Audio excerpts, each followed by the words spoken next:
World War III is going to start in November, and I have proof to support my claims.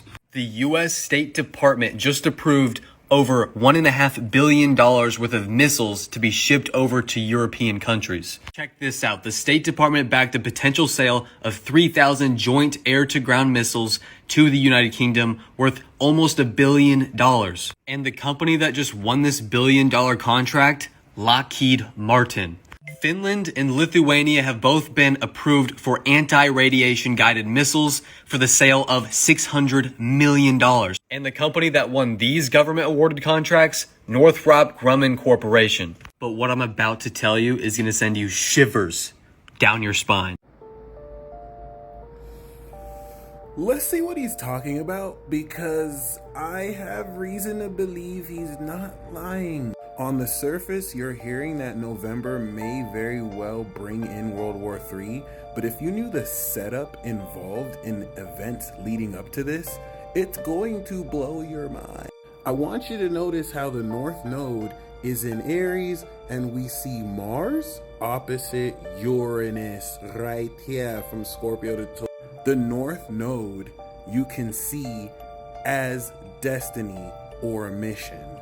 It takes 20 years for it to go through the zodiac and return in its sign. That means every 10 years, the North Node will usually make it to the opposite sign, which relative to the cycles of activation and integration. Activation meaning that the North Node makes it from its current spot to 90 degrees. Integration, speaking of the 90-degree angle to the 180-degree angle. That 180-degree angle marks the harvest, the completion of that cycle.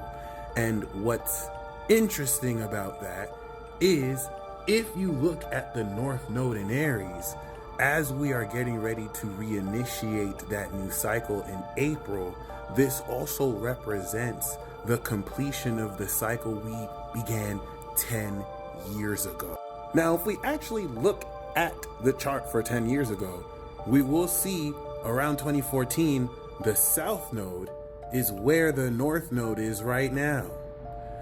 And not only do we have Mars opposite Uranus and Aries, where it is right now, guess what happened during 2014? Ukraine was facing a Russian invasion, and Israel had their third war against Hamas.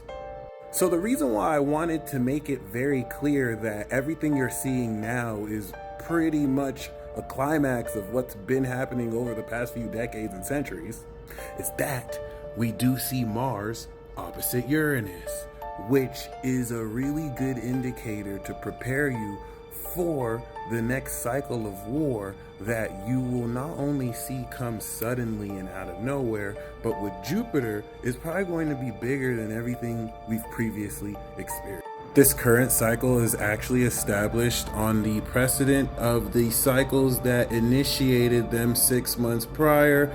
We can see the personal planets Mars, Venus, and Mercury with the sun on Uranus, which now represents when we sowed the seeds into everything that with the opposition we're harvesting now. Coming into the 10th of November, we see this actually climax leading into the 180-degree opposition. And by the end of November, with Venus on the South Node, things are literally going to heat up in Sagittarius. So in conclusion, I don't really think he's wrong when he says that.